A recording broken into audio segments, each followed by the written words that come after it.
चढ़ाने का भी एक तरीका होता है, समझ में आता है? सीधा बेलपत्र और उल्टा बेलपत्र समझ लेना, बहुत अच्छे से समझिएगा।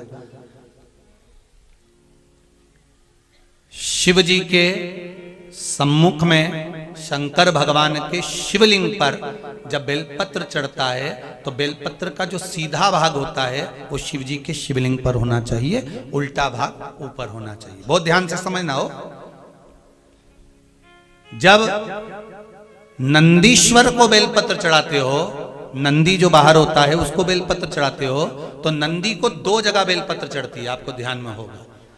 पहली बेलपत्र नंदी को जब चढ़ती है तो नंदी के सामने चढ़ती है, तो उसका बेलपत्री का जो डंडी का मुख है वो नंदी की ओर होता है और बेलपत्री की पत्ती का मुख शंकर जी की ओर होता है। समझ में आ रहा है सबको? डंडी का मुख, जैसे नंदी ऐसे बैठा है तो डंडी का मुख नंदी की ओर होगा, पत्ती का मुख शिव के, और ये सीधी की सीधी नंदी के सामने नीचे रखा जाती है, नंदी के सामने।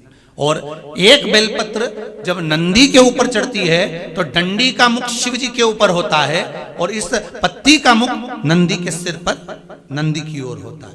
ये दोनों में बहुत अंतर है महाराज।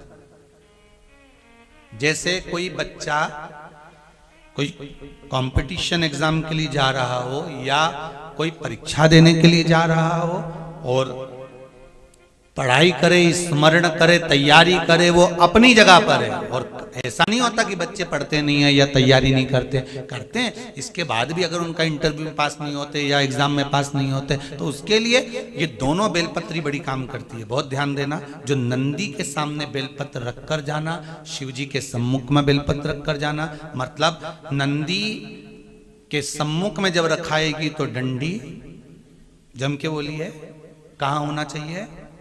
नंदी की ओर। और जब ऊपर रखाएगी तो डंडी शिव की ओर हो। ये दो बेलपत्र रखकर शिव जी का स्मरण कर कर जाएं, कार्य सफलता की ओर बढ़ता है। कोई काम के लिए आप जा रहे हैं तो उसमें सफलता मिल जाती है, उसमें सफलता प्राप्त हो।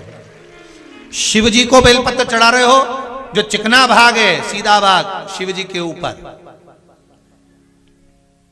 शंकर भगवान के ऊपर।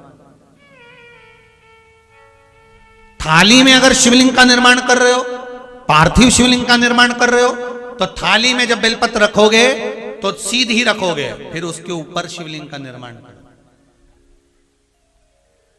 अगर आप निर्माण करते हैं पार्थिव शिवलिंग का और बनाते हैं बेलपत्र का नीचे, महाराज शंभु शरण।